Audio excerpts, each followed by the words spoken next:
The sky above Velanti Prime burned with the light of 1,000 battles as the Vethkai fleet descended upon the homeworld like a plague of hungry shadows. Neelith stood on the command platform of a hastily constructed defense station, watching the elegant Velanti warships engage an enemy they were never designed to fight. It was going badly. The traditional fleet was being torn apart by Vethkai vessels that adapted to every tactic within minutes. And the beautiful ships that had been the pride of the Dominion were becoming tombs for crews who had never faced true predators. The main defensive line is collapsing, reported the tactical officer beside her, a man named Korath, who had been rejected from military service because of his small stature. And we have lost contact with 7 capital ships in the last hour. Neelith nodded grimly and turned to face the strange army she had assembled in the 3 days since the Council had been forced to accept reality. They were not beautiful by Velanti standards, and their equipment was mismatched and improvised. But they looked at her with trust and determination that no perfect soldier had ever shown.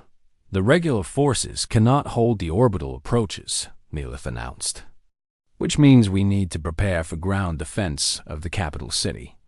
Yuan appeared beside her with reports from the human reinforcements that have arrived just hours before the attack began. Human command is sending everything they can, he said. But most of our fleet is still 3 days away, and we need to hold until they arrive. Then we hold. Neelith said simply. The first Vethkai landing ships broke through the orbital defenses 2 hours later, and they descended on the capital city like falling stars made of hunger and death. The regular Velanti ground forces met them with weapons designed for elegant warfare, and they died in elegant formations while the monsters walked over their bodies. But then the monsters encountered something they had not expected. Neelith led her outcasts into battle with a fury that shook the ground beneath their feet. And for the first time, the Vethkai faced prey that fought back with equal savagery. The rejected and the forgotten of Velanti society threw themselves at enemies that had destroyed 100 civilizations. And they did not break. Korath used his brilliant tactical mind to coordinate defenses that adapted faster than the Vethkai could adjust, predicting their movements and setting traps that cost the invaders dearly for every meter of ground. A woman named Seleth, who had been born with arms too short for proper Velanti proportions, had compensated by developing weapon skills that made her the deadliest shot on the planet. And her precision fire brought down Vethkai commanders at distances that should have been impossible. A man called Vorith, who was considered mentally deficient because he thought differently than other Velanti, turned out to be able to see patterns in chaos that no one else could recognize. And his insights allowed the defenders to anticipate attacks before they happened. Jiwan fought beside Neelith as he had promised, his human endurance and adaptability complementing her raw power in a partnership that became legendary in the hours that followed. The Vethkai had never encountered resistance like this, and their confusion showed in the hesitation of their attacks. But there were so many of them, and even legends can fall to overwhelming numbers by the second day of fighting. The defenders had been pushed back to the inner districts of the capital, and Neelith knew they could not hold much longer. We need to break their command structure, she told Jiwan as they rested briefly behind a barricade made of rubble and fallen enemies. Because without coordination, they will turn on each other. Jiwan looked at her with concern in his eyes. Their command ship is in low orbit, he said, and getting to it would be suicide, even if we could find a way up there. Neelith smiled grimly. I have an idea, she said 3 hours later. Neelith led a strike team aboard a captured Vethkai landing craft, using the confusion of battle to slip through the orbital defenses undetected. The command ship was a nightmare of organic technology and harvested flesh, with corridors that seemed to breathe and walls that watched their progress with stolen eyes. Her team was small but determined, volunteers who had nothing left to lose and everything to prove. They fought their way through defenders that grew more desperate as they approached the center of the vessel. And one by one, Neelith's companions fell until only she remained. The Vethkai commander waited for her in a chamber filled with the genetic memories of 1,000 conquered species. It was massive and terrible. A creature assembled from the finest traits of every civilization it had consumed. And it looked at Neelith with something like amusement in its countless eyes. "You are different from the others," it said in a voice that contained echoes of extinct languages. "And your genetic pattern is fascinating." It moved toward her with predatory grace. "I will enjoy adding your strength to my collection," it promised. The battle that followed was brutal and graceless. Nothing like the elegant combat the Volanthi had always celebrated. Neelith used every advantage her despised body provided, absorbing blows that would have killed any perfect Volanthi and striking back with force that cracked the creature's stolen armor. The commander had the strength of 100 species. But Neelith had something it could not understand. She had spent her entire life fighting against rejection and contempt, building power from pain and turning shame into fury. And now all of that came together in one final explosive moment when the commander finally fell. Neelith stood over its broken body, with her own blood dripping from wounds that would have killed her if she had been anyone else. The Vethkai fleet lost cohesion without their leader. And within hours, the human reinforcements arrived to find a battle already won by those who had been told they were. Worthless Neelith returned to Volanthi Prime as a hero, but more importantly, as a symbol of everything her people needed to remember in the weeks that followed. The old standards of beauty began to crumble as the Volanthi faced the truth of who had saved them. Children were taught that strength and courage and determination mattered more than appearance. And those who had been hidden away were brought into the light to take their rightful places in society. On the day the victory celebrations ended, Jiwan found Neelith alone on a balcony overlooking the scarred but surviving city. "Do you regret your choice?" she asked without turning around. "Now that you have seen what I truly am." Jiwan moved to stand beside her and took her hand in his, feeling the calluses and scars that told the story of who she really was. "I chose the person who could stand beside me when everything fell apart," he said. "And I chose the best one in the room." Neelith turned to face him, and for the first time since childhood she allowed herself to smile. Without hiding, "You humans are very strange," she said, "and you Volanthi are learning." He replied. They stood together as the sun set over a world that had finally remembered what strength really meant. And in the distance, Neelith could hear children playing a new game. They were pretending to be outcasts who saved the world. And they were laughing without shame. It was the most beautiful sound she had ever heard. The council chamber of the Volanthi homeworld was the most beautiful room Neelith had ever seen, with walls of living crystal that sang softly in harmonies too complex for most species to understand, and floors that reflected light in patterns that shifted with the mood of those who walked upon them. Today the floor was dark and troubled, matching the expressions of the 12 high counselors who sat in judgment above the gathered crowd. Neelith stood in the center of the chamber with Jiwan beside her, and the evidence they had brought from Velith 7 was displayed for all to see. Images of the attack played across the crystal walls, showing the Vethkai scouts tearing through defenses that had been designed to stop conventional enemies. The screams of the dying echoed through the chamber, and several nobles in the viewing galleries covered their ears and looked away. "This is what is coming," Neelith said, her voice strong and clear despite the fear that churned in her stomach. "And we have perhaps weeks before the main fleet arrives." High Counselor Vareth leaned forward in his seat with an expression of barely controlled anger. "You expect us to believe this fantasy?" he demanded.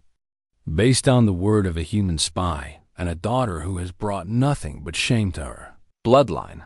Neelith felt the old familiar sting of his words, but she refused to let it show on her face. The evidence is right in front of you, she replied. And you can verify every transmission and every image with your own technology. If you doubt human sources, another counselor, an elderly woman named Saleth, who had always been slightly kinder to Neelith than the others, spoke up with concern in her voice. Even if this threat is real, Saleth said, what would you have us do about it? Because our military was designed to fight enemies like the Karth, not these monsters you have shown us. That is exactly the problem, Neelith said. And she stepped forward with a boldness that made several counselors gasp. Our military was designed by people who value elegance over effectiveness, she continued. And our society has spent thousands of years removing anyone who does not meet our ridiculous standards of physical perfection. The Wrath's face flushed with outrage.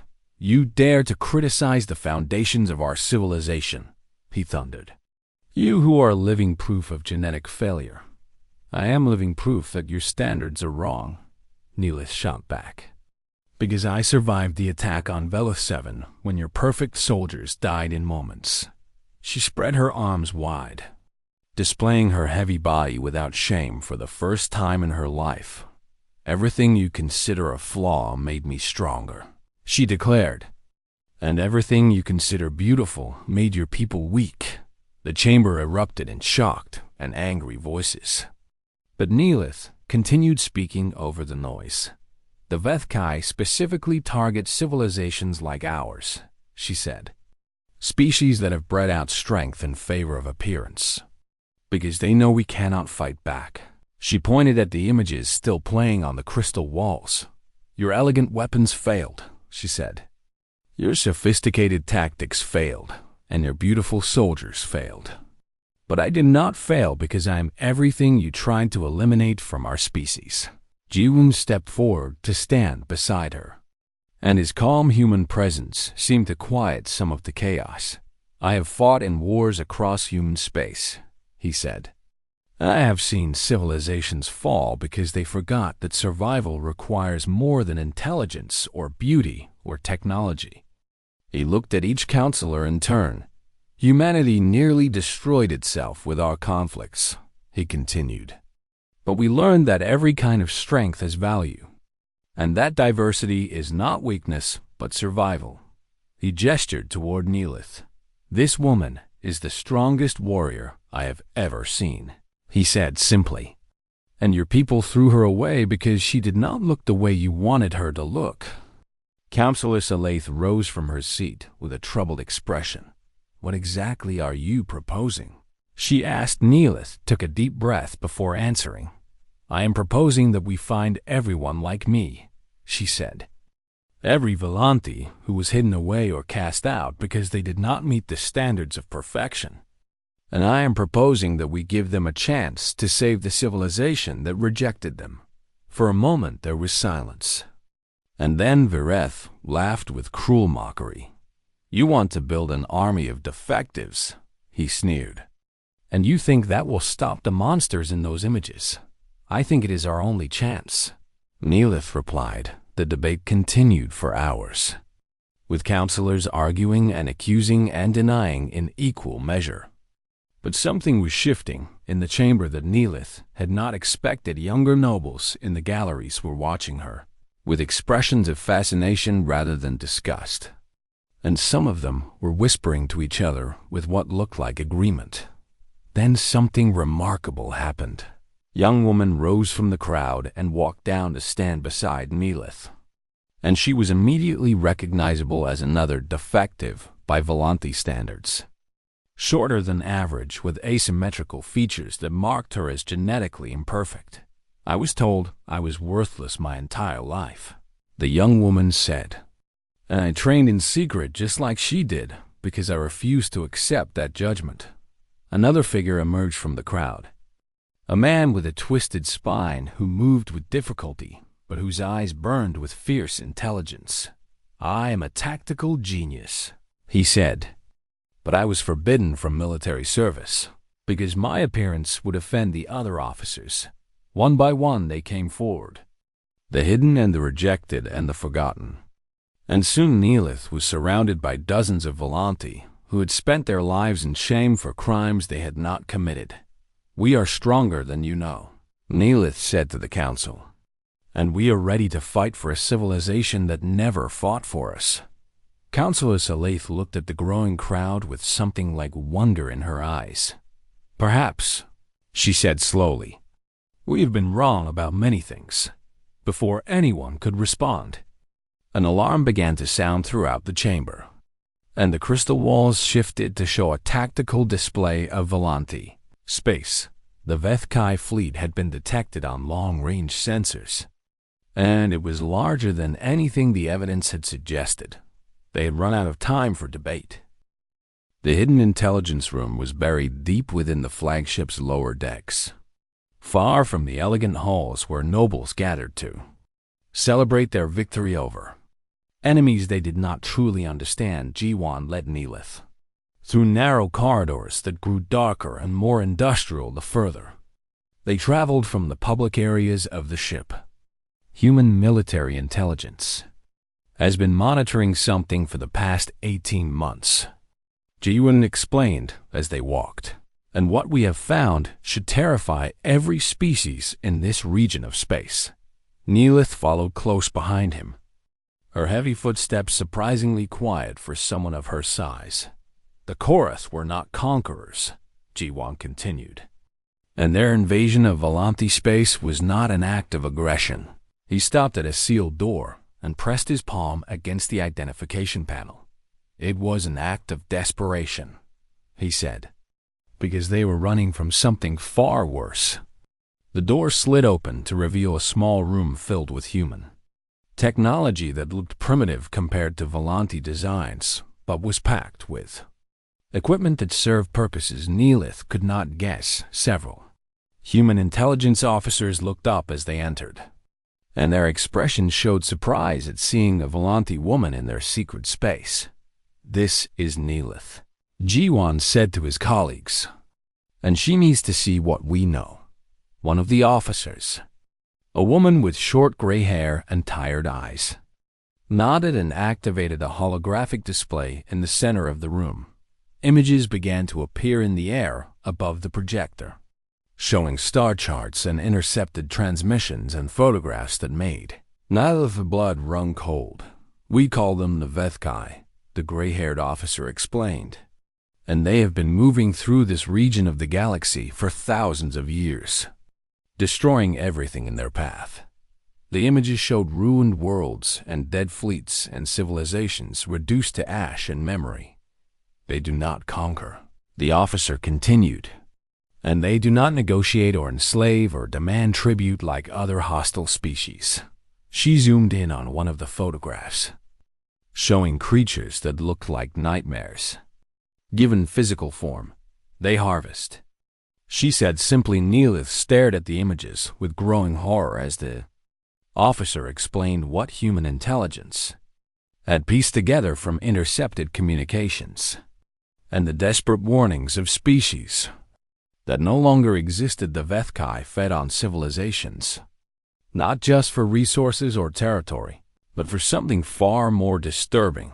They consumed the genetic material of entire species, absorbing useful traits and discarding everything else. And they had been doing this for so long that nobody knew what they had originally looked like. "The Korath knew they were coming," Jaren said, "and they tried to warn the Volanti. But your leaders dismissed their claims as propaganda designed to gain sympathy." Neelith felt sick as she understood the implications. "We destroyed them," she whispered. "We destroyed the only people who could have told us the truth." "Not completely," the gray-haired officer said, "because some Korath survivors are being held in Volanti prisoner camps, and they have been trying to share their intelligence with anyone who would listen." She pulled up another set of images, these ones showing star charts with movement patterns marked in red. "The Vethkai target what they call soft civilizations," she explained. "Species that have evolved away from physical strength and toward other traits like intelligence or beauty or social harmony." Neelith understood immediately why this information made her blood freeze. "The Volanthi," she said. "Your people have been breeding for aesthetic perfection for thousands of years." Ji-Wan confirmed. "And you have systematically removed anyone who does not meet your standards of beauty from your gene pool." He gestured at the images of ruined worlds, to the Vethkai. "That makes you an easy target," he said. "A civilization full of delicate people who have forgotten how to fight." A new alert suddenly flashed across the display, and the gray-haired officer's expression shifted to immediate concern. "Distress signal," she announced. "From a frontier colony called Velith 7, and they are reporting an attack by unknown hostiles." She pulled up the transmission, and Neelith heard the panicked voices of her own. People screaming about monsters that would not die and weapons that did nothing. "Not Korath," another officer said after analyzing the signal. "The attack patterns do not match anything in our database except—" He stopped and looked at Ji-Wan with fear in his eyes. "Vethkai scouts." Ji-Wan finished for him. He turned to Neelith with an expression that asked a question without words. "I'm coming with you," she said. Before he could speak, they reached the shuttle bay in minutes. And Ji-Wan did not waste time trying to get official permission for what they were about to do. The small craft launched from the flagship without authorization, and alarms began to sound behind them as they disappeared into the darkness between stars. Velith 7 was a small agricultural colony that had never seen any kind of combat. And when they arrived, Neelith saw immediately that it had been completely unprepared for what had attacked it. Buildings were burning, and bodies lay scattered in the streets. And the few defenders who remained were huddled behind makeshift barricades that would not hold for much longer. Ji-Wan landed the shuttle near the largest group of survivors and grabbed his weapon as he ran down the ramp. Neelith followed him without hesitation. And for the first time in her life, she was about to use her secret training for its true purpose. The Vethkai scouts were unlike anything she had imagined. Twisted creatures that seemed to be made from parts of a dozen different species all fused together into forms designed only for killing. They moved with terrifying speed, and their natural weapons cut through Volanthi armor like it was paper. But they had never faced someone like Neelith. She crashed into the nearest creature with all the force her dense body could generate, and the impact sent it flying backward into a wall. Its companions turned toward her with predatory focus, recognizing something different about this Volanthi, something that made her more interesting than the delicate prey they had been hunting. Neelith fought with a fury that had been building inside her for her entire life. Every moment of shame and rejection transformed into devastating power as she tore through enemies that had never encountered resistance like hers. Beside her, Ji-Wan moved with the precise efficiency of a veteran soldier, his human weapons proving far more effective against the Vethkai than the elegant Volanthi technology that littered the ground. Together they held the line while the surviving colonists evacuated to the shuttle. And when the last civilian was aboard, they retreated, fighting every step of the way. As their shuttle lifted off from the burning colony, Neelith looked down at the destruction below and understood that everything had changed. A dying Volanthi elder had grabbed her arm before she boarded, and the old woman's final words echoed in her mind. "You are what we should have been," the elder had whispered with her last breath. "What we forgot how to be." Neelith looked at her hands, covered in the strange blood of creatures that wanted to devour her entire civilization, and she made a silent promise to the dead. She would make sure the Volanthi remembered how to fight, even if she had to teach them herself. The quarters assigned to Ji-Wan were larger than any room he had ever slept in during his military career, with curved walls that glowed softly and furniture that seemed to grow directly from the floor like living sculpture. Neelith stood near the entrance with her arms crossed, refusing to come any further inside, and her expression made it clear that she was ready for a fight. I have spent my entire life as an embarrassment to my family and my people," she said, her voice sharp with anger that had been building for years. "And I will not pretend to be grateful that some human soldier has decided to make me part of his joke." Ji-won sat down on one of the curved benches and gestured for her to join him. But she did not move. "It is not a joke," he said calmly. "Then what is it?" she demanded. "Because I have seen how your fellow soldiers looked at me, and I have heard what my own people say when they think I cannot hear them." She stepped forward and spread her arms wide, displaying her heavy body with bitter defiance. "Look at me," she continued. "I am everything the Volanthi despise, and there is nothing I can offer you that the others could not have provided 1,000 times better." Ji-won looked at her carefully, not with pity or disgust, but with the same assessing gaze he used when evaluating soldiers under his command. "May I tell you what I saw in that hall?" he asked. Neelith made a harsh sound that might have been a laugh. "Please enlighten me with your observations about my many flaws." "I saw 6 women who have never worked a day in their lives," Ji-won began, "with soft hands and empty eyes and postures designed only to display their beauty." He paused and leaned forward slightly. "And then I saw you, standing apart from them, with calluses on your palms and scars on your knuckles that you tried to hide. And I saw the way your eyes never stopped moving and assessing every potential threat in the room." Neelith's expression flickered with surprise, and she unconsciously looked down at her hands before hiding them behind her back. "I saw a woman whose posture was not the submissive hunch of someone ashamed," Ji-won continued, "but the controlled tension of a trained fighter trying not to draw attention to herself." "You are imagining things," Neelith said, but her voice had lost some of its certainty. "Am I?" Ji-won asked. "Because I have trained soldiers for 15 years, and I know what a warrior looks like even when they are trying to hide it." He stood up and walked toward her slowly, giving her plenty of time to retreat if she wanted to. "Your weight is not fat," he said quietly, "or at least not most of it. And the way you move tells me that your body is adapted to something far more demanding than noble parties and diplomatic functions." Neelith stared at him with an expression that shifted between fear and something that looked almost like relief. "How could you possibly know that?" she whispered.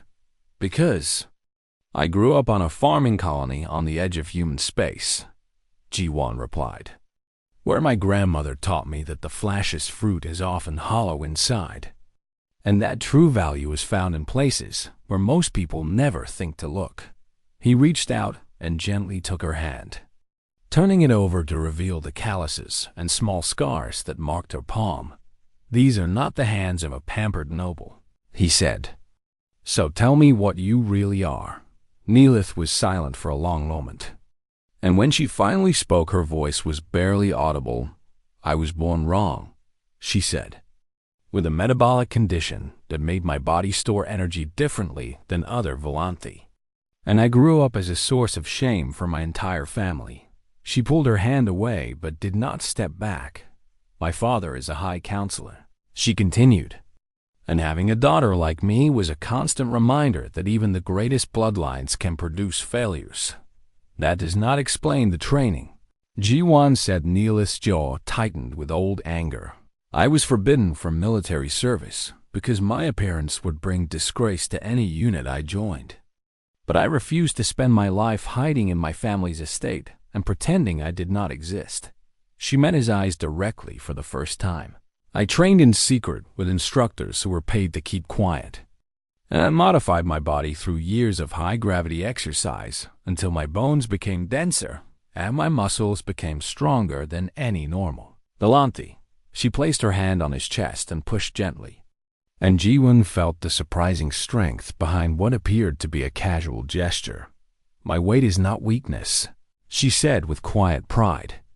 "It is armor and power compressed into a form that everyone dismisses as ugly and useless." Ji-won nodded slowly, feeling his instincts confirmed. Then I chose correctly, he said. But why? Neelith asked. And her voice carried genuine confusion. Why would you want a warrior when you could have had a beautiful companion who would have been grateful and obedient and everything a hero is supposed to receive as a reward? Ji-Wan walked to the window that looked out at the stars beyond the flagship's hull. And his expression grew serious. Because I have seen what is coming, he said quietly, and beauty will not survive it. Neelith joined him at the window, her suspicion now fully replaced by curiosity. What do you mean? She asked. The Korath were not our real enemy, Ji-Wan said. And the war we just won was only the first battle in a much larger conflict that most people do not even know exists. He turned to face her with eyes that held knowledge too heavy for words. I need someone who can fight beside me when everything falls apart, he said. And I think that someone is you. Neelith studied his face for a long time, searching for any sign of deception. You are serious, she finally said. Completely. Ji-Wan replied. Then tell me everything, Neelith demanded. Because if you expect me to trust you, I need to understand what we are facing. Jai nodded and began to explain. And as the stars wheeled slowly past the window, Neelith learned that her life was about to change in ways she had never imagined for the first time since childhood. She felt something she had almost forgotten how to feel. She felt hope that her strength might finally have a purpose. The grand hall of the Volanthi flagship stretched before Sergeant Yoon Ji-Wan like a cathedral made of light and crystal, and he had never seen anything so beautiful or so cold in all his years of service. Thousands of Volanthi nobles filled the viewing galleries above, their tall and slender bodies wrapped in flowing fabrics that shimmered like liquid metal. And their large dark eyes watched the human soldiers below with a mixture of curiosity and barely hidden contempt. Ji-Wan stood in a line with 11 other human soldiers, all of them veterans of the Battle of Karth Prime, and all of them about to receive what the Volanthi considered their highest honor.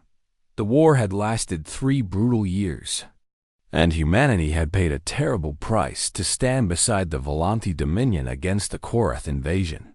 But in the end, it was human stubbornness and human sacrifice that had turned the tide. And now the Volanthi were forced to acknowledge their dead. High Counselor Vareth stepped forward on the elevated platform, his silver robes catching the light as he raised his 4-fingered hands to silence the crowd. Today, we honor the warriors of Earth who stood with us in our darkest hour, he announced, his voice carrying through the hall with perfect clarity. And we offer them the greatest gift our civilization can bestow. Ji-Wan kept his face neutral as the counselor continued his speech.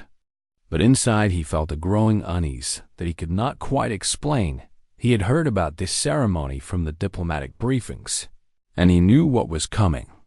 But knowing and experiencing were very different things.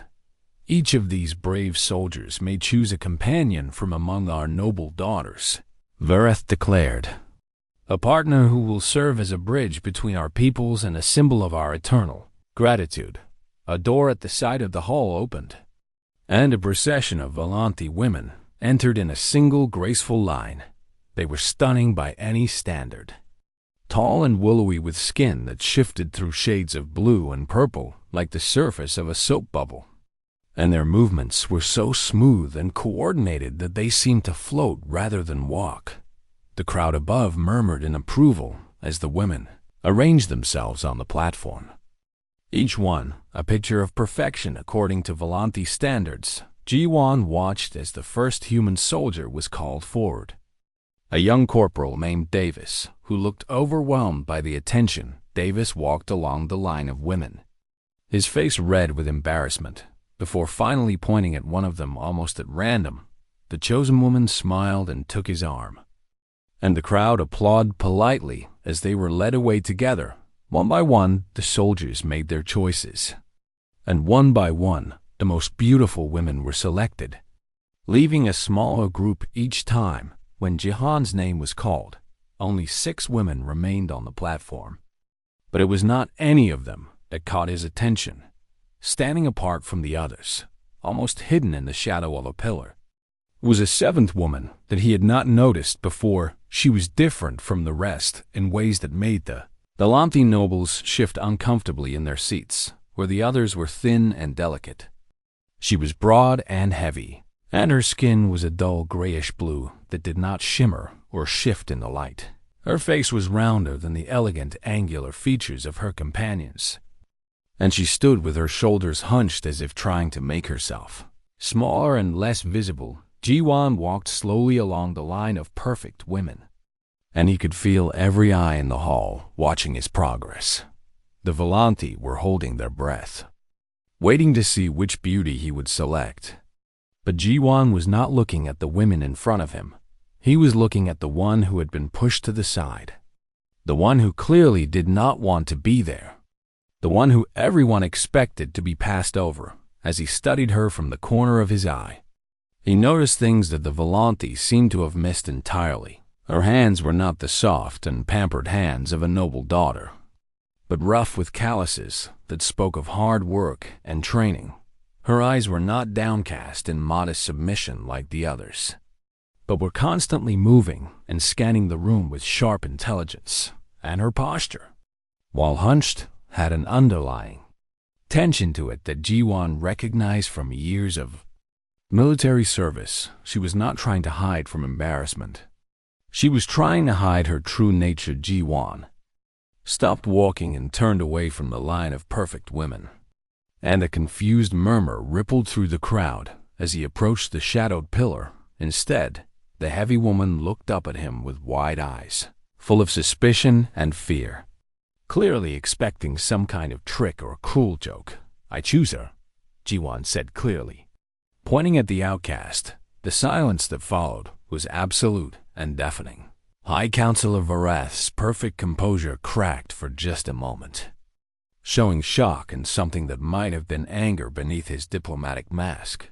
"Sergeant Yoon," he said carefully, "perhaps you do not understand our customs fully, and there are other more suitable candidates who would be honored to serve as your companion."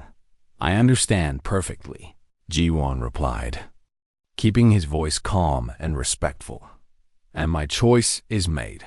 The woman stared at him with an expression he could not read, and for a long moment nobody moved or spoke. Then she stepped forward and took her place beside him, her jaw set with determination, even as her hands trembled slightly at her sides. The crowd above erupted in whispered conversations, and Jiwan could hear fragments of their shocked reactions even from the floor below. "Has he lost his mind?" one noble hissed to another. "Is this some kind of human insult?" another demanded. "Why would he choose the fat one when he could have had any of the others?" Counselor Varath recovered his composure and completed the ceremony with stiff formality, but his eyes never left Jiwan's face. As they were led from the hall, Jiwan heard an elderly ambassador lean close to his aide and whisper words that confirmed his suspicions.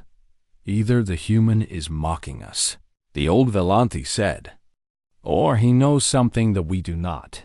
The woman walking beside Jiwan remained silent until they were alone in the corridor leading to the guest quarters. And then she finally spoke in a voice that was harder and stronger than her appearance suggested.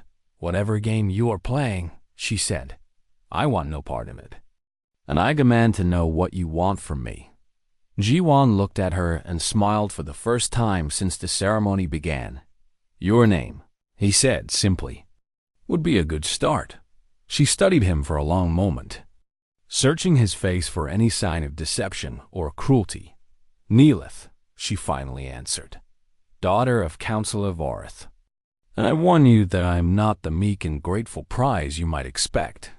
"Good," Jiwan replied as they continued walking, "because I was not looking for a prize. And I think you know that already." Neelith said nothing, but the suspicion in her eyes was slowly giving way to something else, something that looked almost like hope.